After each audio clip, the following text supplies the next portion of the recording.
አሁንም ምለው የኢትዮ 360 ጉዳይ በአስቸኳይ በህግ እንዲፈታ እንፈልጋለን። ሀብታሙ አያሌው ያለምንም ቅድመ ሁኔታ ቦታውን አስረክበ ኢትዮ ሰገነት ብለህ የያዝከው ሚዲያ ይዘው ልቅ ማለት ትችላለህ። ያለዛም ልክ እንደኛ እኩል ሆነ ከኛ ጋር አንዲትም ስንጣሪ ልዩነት የለህም። መብት ያለ መስሎ ከሆነ ተሳስተሃል። ተሸክሚያቸዋለሁ ምትል ከሆነ አልተሸከምክም። እኛ ነን የተሸከምነው። እርግጠኛም ነገር ተሸክመን ይኖር ነው። ቢገባህ ኖሮ አየር ላይ ቁጭ ብለህ ያን ሁሉ ስታወራ ዝም የተባልከው ስለተሸከመኝ ነው እንጂ አውቃለሁ። እኔ አጠገቡ ቁጭ ብዬ የምሰራውን ሰው እያፈንታ በሰማዊ መብት ተሟጋች አይሆንም። መጀመሪያ እኔ መብት ተከብሮ ነው ከዛ በኋላ ሰማዊ መብት ተሟጋች የሚሆነው። ያ አይደለም። ሰብአዊነት የሚጀምረው ካጠገብ ነው፣ ከራስ ነው ሰብአዊነት የሚጀምረው። ኢትዮ 360 ከተቋቋመ እኔ 4 ሰዓት ድፍን የተኛውበትን ጊዜ አላስታውስም። ድፍን 4 ሰዓት የልጅ እናት የልጆች እናት ሴት ነኝ። ሴት ስትሆን ደግሞ መከራውን አስቡት። ሴት የሆነ ይገባዋል። ምናልባት የሰብአዊ መብት ተሟጋች ምናምን የተመጣጣሙ ይገባዋል። አላውቅም። ምክንያቱም እዛ ጋር እያየን ነው ማንግባባው፣ እዛ ጋር ያየኛል። ነገር ግን ለሀብታሙን የዛ ቢሮ መሆን ለሀብታሙ ሸክም ነው። ምክንያቱም እሱ መሰልቀጥ የፈለገው ነገር አለ። ያ ደግሞ አይሳካልም። በእርግጠኝነት ነገር አይሳካም። እንዲያውም ካሰብከው ወደ ኢትዮ 360 ውስጥ ሁላችንም በመስራቾቹ እኔም ልዩም አንተ ብሩክም መብት አለ። ካሰብከው ደግሞ የኛ ሴቶቹ ስትወስድ ደግሞ ከአንተ በላይ መብት ሊኖረው ይችላል በአሜሪካ ህግ፣ በአሜሪካ መሬት ላይ። ስለዚህ ፕሊዝ ቢያንስ ተመለስ። ቢያንስ የእግዚአብሔርን ቃል ታውቃለህ። እውነት ካወቅከው ታውቃለህ ብዬ አስባለሁ። ካወቀው ስለ እውነት ተመለስ። ትናንትና ክፉ ቀናቶች አልፈዋል። ትናንትና ማያልፉ የሚመስሉ ቀናቶች አልፈዋል። ዛሬ መተህ ድጋሚ ልትኮረኩመን አትሞክር። የትናንትና ኮርኩመን ችለናል። አሁን ደግሞ በፍጹም ያረከው ነገር ነውር ነው። ከነውርም በላይ ነውር ነው። በር ቆልፍ የበር ቁልፉን ቀይረ ነው መጠበቀኝ። ነገ እመጣለሁ ቢሮ። እስቲ ምስታረግ እንደምታረገ ያለሁ የሰለጠኑ ዓለምን ያለ ነው። ካንተ እኩል መብት ያላት ኢየሩሳሌም ትመጣለች። ቢሮ ቆልፈ ተቀበለኝ እንደሆነ ያለው ኢትዮ 360 በእርግጠኝነት እነግርሃለሁ ወደ ቀድሞ ክብሩ ይመለሳል። ሀብታሙ ጽንፈኛ ዘረኛ እኔ በጣም ይገርመኛል። ሀብታሙ አዲስ አበባ መጥቶ ከአዲስ አበባ ልጆች ጋር እንዳለ ይቀላቀላል እላለሁ። እያንዳንዱን የአዲስ አበባ ልጆች ባንክ ዘርፈዋል ብሎ ያሳሰረው እኮ እሱ ነው በ97 ምርጫ እያንዳንዱ። ዛሬ ግን ልክ የአዲስ አበባን ጉዳይ እንደሚቆረቆር የአማራን ጉዳይ እንደሚቆረቆር ደሞዝ አድርገውታል። መቼም በእነዚህ በሚስኪን ኢትዮጵያዊ እዛ ጋር ይጮሃል። ጉዳይ በአስቸኳይ በህግ እንዲፈታ እንፈልጋለን። ሀብታሙ አያሌው ያለምንም ቅድመ ሁኔታ ቦታውን አስረክበ ኢትዮ ሰገነት ብለህ የያዝከው ሚዲያ ይዘው ልቅ ማለት ትችላለህ። ያለዛም ልክ እንደኛ እኩል ሆነ ከኛ ጋር አንዲትም ስንጣሪ ልዩነት የለህም። መብት ያለ መስሎ ከሆነ ተሳስተሃል። ተሸክሚያቸዋለሁ ምትል ከሆነ አልተሸከምክም። እኛ ነን የተሸከምነው። እርግጠኛም ነገር ተሸክመን ይኖር ነው። ቢገባህ ኖሮ አየር ላይ ቁጭ ብለህ ያን ሁሉ ስታወራ ዝም የተባልከው ስለተሸከምነው እንጂ አውቃለሁ። ቅድም ብለሃቸዋል። ድሮም ብአዴን ነው ኢህአዴግ ነው። መቼም አይጠሩ። በታጥባቸውን በኦሞን በምን ብዘበስፋቸው አይጠሩ። እኛ ደግሞ አልኖርም በዛ ውስጥ ጋዜጠኞች ነን። የሰራነው ንጹህ ስራችንን ስንሰራ ነው የቆየነው። ከጀርባችን ፊፍቁን ያ ነው። አሁንም መሬት ላይ ሰሞኑን እኮ በግፍ የተለተለተለችው ልጅ እኮ ላየ ሰው እውነት እንዲህ አይነት ግፍ እኮ አታደርግ። ኢትዮ 360 ልትዘግባት ትሽቀዳደምን። ይህንን ጭካኔ እያደረገ የሰብአዊ መብት ተሟጋች ጋዜጠኛ አይደለም ሆኖ ማያውቅም። ጋዜጠኛ ሆኖ ማያውቅም። የሰብአዊ መብት ተሟጋች ሆኖ ማያውቅም። እኔ አጠገቡ ቁጭ ብዬ የምሰራውን ሰው እያፈንታ በሰብአዊ መብት ተሟጋች አይሆንም። መጀመሪያ እኔ መብት ተከብሮ ነው ከዛ በኋላ ሰብአዊ መብት ተሟጋች የሚሆነው። ያ አይደለም። ሰብአዊነት የሚጀምረው ካጠገብ ነው፣ ከራስ ነው ሰብአዊነት የሚጀምረው። ያንን ሰምተን ገና ሀዘን የስንቱ ሀዘን እኮ አለ። የዚህ እቺ ልጅ እኮ አንድ ምሳሌ ናት፣ አንድ ማሳያ እኮ ናት። እውነት ለመናገር በኢትዮጵያ ምድር ላይ በየቀኑ የሚሰማው ሰቆቃ እውነት በአንድ ሰው ብቻ የሚገለጽ ነው እንዴ? አንድ ማሳያ ናት እኮ እቺ ልጅ። ይብላኝ ለዛች ለእናቷ፣ ለዛች ለድሃ እናቷ።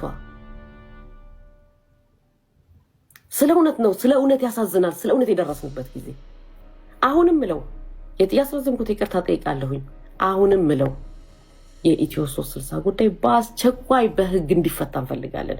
ሀብታሙ አያሌው ያለምንም ቅድመ ሁኔታ ቦታውን አስረክበ ኢትዮ ሰገነት ብለህ የያዝከው ሚዲያ ይዘው ልቅ ማለት ትችላለህ። ያለዛም ልክ እንደኛ እኩል ሆነ ከኛ ጋር አንዲትም ስንጣሪ ልዩነት የለህም። መብት ያለ መስሎ ከሆነ ተሳስተሃል። ተሸክሚያቸዋለሁ ምትል ከሆነ አልተሸከምክም። እኛ ነን የተሸከምንህ።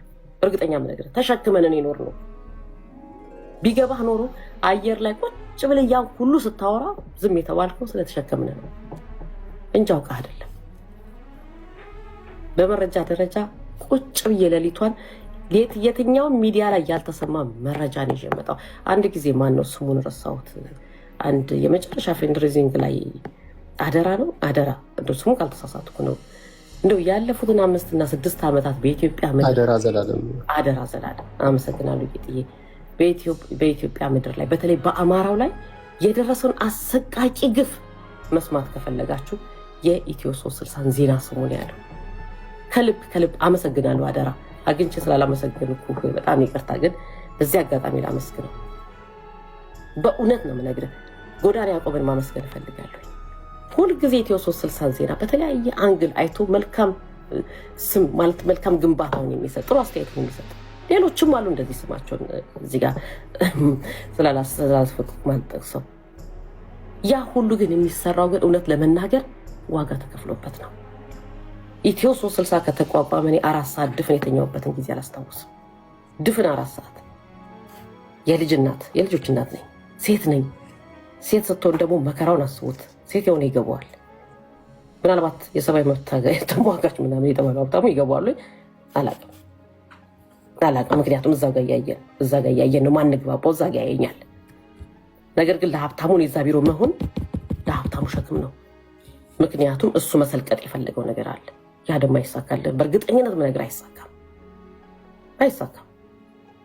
የናንዴል ፖሊስ መጥቶ ያንጠይቆ ከሆነ ምንም ነገ የራሴ በግር ሄጅ እዛችሁ ጋር ማጣራው ነገር ነው። የሰለጠነው ዓለም ነው ያለነው። የሰለጠነው ዓለም እንዲያውም ካሰብከው በኢትዮ 360 ውስጥ ሁላችንም በመስራቾቹ እኔም ልዩም አንተ ብሩክም መብት አለ። ካሰብከው ደግሞ የኛ ሴቶችን ስትወስድ ደግሞ ከአንተ በላይ መብት ሊኖረው ይችላል በአሜሪካ ሕግ በአሜሪካ መሬት ላይ። ስለዚህ ፕሊስ ቢያንስ ተመለስ።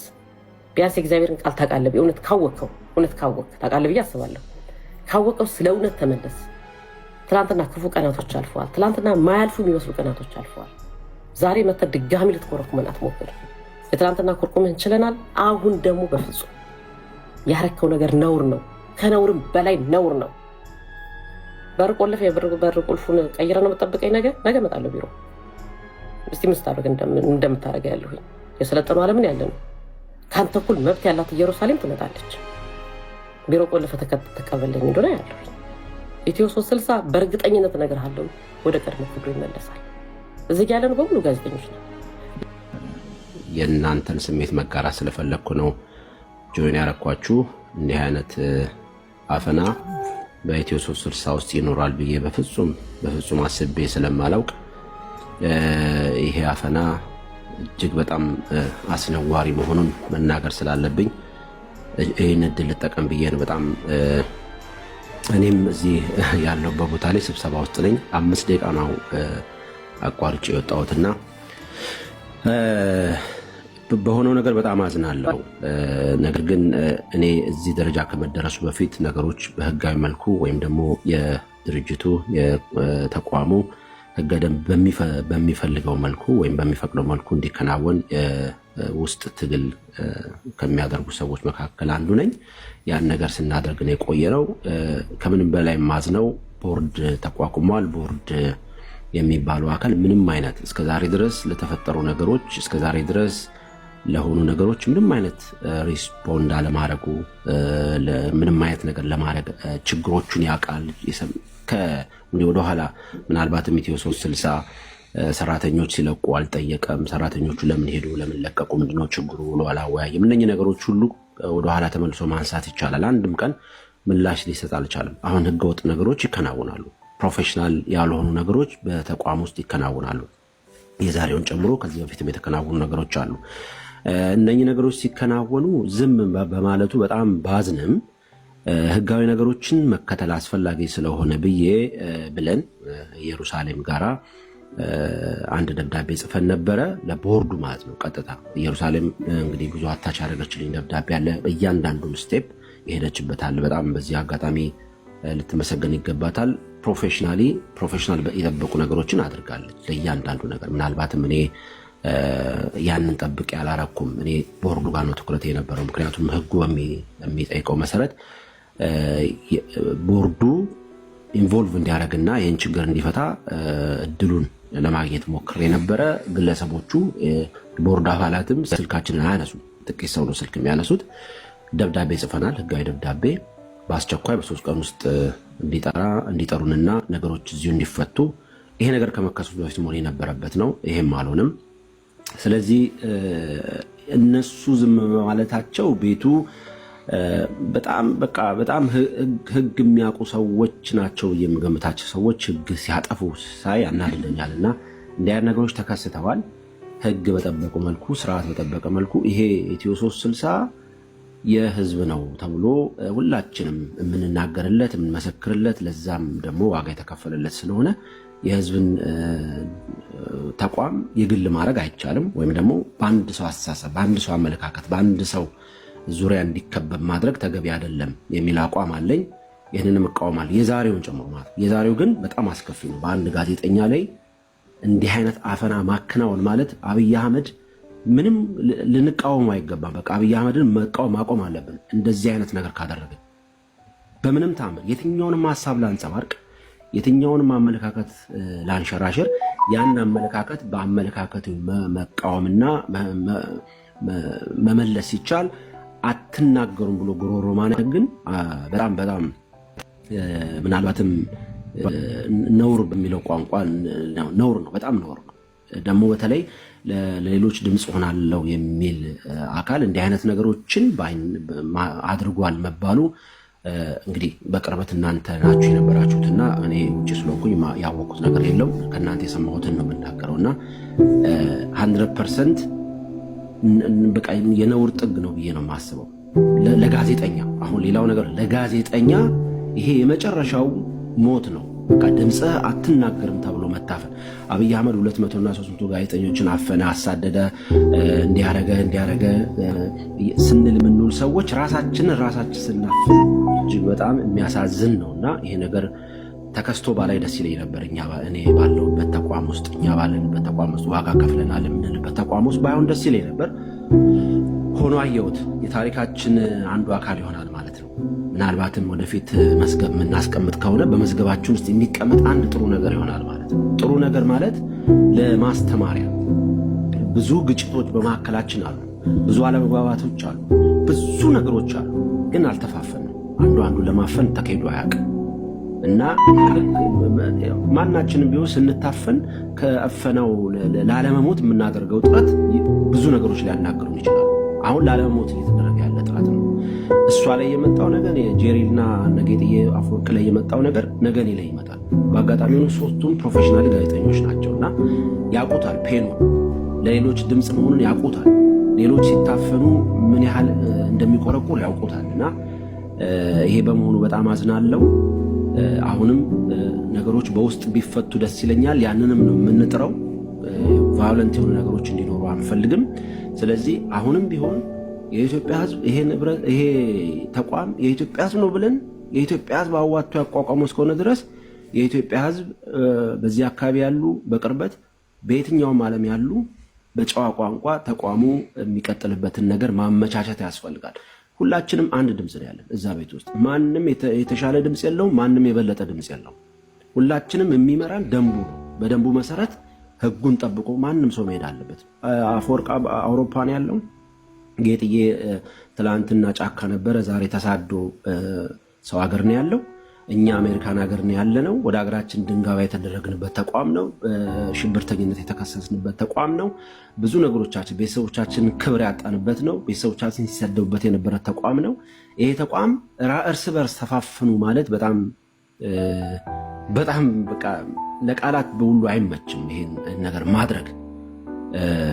ስለዚህ የኢትዮጵያ ህዝብ በዚህ አካባቢ ያላችሁ ስትደግፉ የነበራችሁ ለተቋሙ ለኢትዮ 360 ስትቆሙ የነበራችሁ ተቋሙ እንዲቆም የድርሻችሁ እንድትወጡ ነው። ማንም ማንንም ማፈን የለበትም የሚለው ላይ ትኩረት እንዲደረግ እፈልጋለሁ። ብዙ ነገሮች አሉ። እናንተም ኢትዮ 360 በመረጃ ታምቶ አያውቅም። ለምን ዛሬ እንደዚህ እንደሆነ አላውቅም። እንጣላለን እኮ ይሄ ነገር በዚህ ቢደረግ ይሄ ነገር እኮ እንደዚህ ከዚህ አንጻር እንዴት ያመጣብንን በጣም ዱላ ቀረሽ ተነጋግረን እናውቃለን። እና ያ ነገር ግን ለመተፋፈን አይደለም። ወደ ኢትዮጵያ የሚደርሰው መረጃ ኤግዛክትሊ 100% እርግጠኝነት እንዲኖረው ነው። ያንን ከማድረግ ውጭ ግን ይሄን አትናቅ። ተመካክረን የምናደርጋቸው ነገሮች ብዙ ናቸው። ተመካክረን ያስቀረናቸው የኢትዮጵያን ሕዝብ ይጎዳል፣ ትግሉን ይጎዳል ብለን ያስቀረናቸው በጣም ብዙ ቃለ ምልልሶች አሉ። ብዙ ዜናዎች አሉ። ብዙ ፕሮግራሞች አሉ። ያስቀረናቸው ፕሮግራሞች እኔና ጌጥዬ 2 ሰዓት ቀርጸን ያስቀረው ፕሮግራም አለ። እኔና እሱ እንኳን ሳንግባባ ቀርተን ያለ መግባባታችን ኢትዮጵያ ትግሉን ይጎዳል ብለን ያስቀረናቸው እንዲህ አይነት ነገሮች ናቸው። ይሄ ነገር ጠፍቶ ዛሬ ግን አትናገሩ አየር ላይ ማውረድ ከራስ ያው እና በዛ ሊታይ ነው ፈልገው ጨዋነት አሁንም ሁሉ መወያየት የሚቻልበት ስላለ ተቋሙ እኛ ኃላፊ ነው ሁላችን ማለት ነው። የትኛው እንደዚህ ምንም ባይገባኝ በጣም በጨዋነት መፍታት ይቻል ነበረ እዚህ ድረስ ከመምጣት። ዛሬ እንዲህ ባይሆን ደስ ይለኝ ነበር። ሆነ ግን ከሆነ አልቀረ አሁንም ወደዛው ወደኋላ መመለስ ይቻላል። በውስጥ ችግሩ እንዲፈታ ቅድም ጄሪ ስትል ሰምቻለሁ። እየወጣው እየገባ የሚሆን እችን ነገር ሰምቻለሁ። አሁንም ቁጭ ብሎ መወያየት ይቻላል ያለችውን ነገር በጣም ነው የምገዛው። ግን ቦርዱ አክቲቭ ሆኖ በመሃል ቦርዱ ስላለ ማለት ነው። ጠቅላላ ጉባኤ አለ፣ ቦርድ አለ፣ ስራ አስፈጻሚው አለ። ስለዚህ ቦርዱ በመሃል ነው ያለው። ጠቅላላ ጉባኤ የፈለገውን ነገር ማድረግ ይችላል። ቦርዱን ማባረር ይችላል፣ ስራ አስፈጻሚውን ማውረድ ይችላል፣ የፈለገውን ማድረግ ይችላል። ያ ነገር እንዳሁን ቦርዱ ወደ መሃል ገብቶ ኑስቲ ቁጭ በሉ ተቋሙ ይቀጥል የሚል ነው። አሁን ዲፋሜሽን የሚል ደብዳቤ እንደደረሳትም ሰምቻለሁ። በጣም ያሳዝናል በእውነት። ነገ ከነገ ወዲያ መዓት ነገሮች ሊመጡ ይችላሉ ማለት ነው እና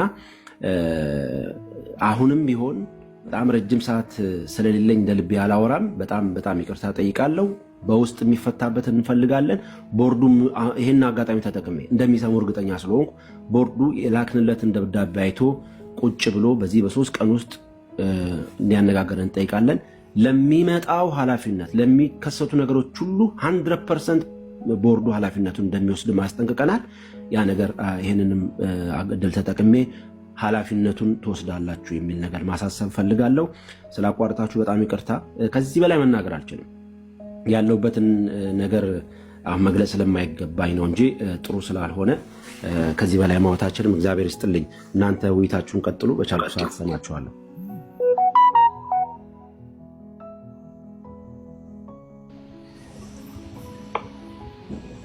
እሺ ጌጥዬ መቀጠል ትችላለህ። ጥሩ። ስለዚህ ሌላው አንዱ ቅድም ቀጥታ ስርጭት ላይ ሀሳቤን ሳልጨርስ እንዲቋረጥ የተደረገው ሁለተኛ ማሳያ ብዬ የጠቀስኩት ነበረ።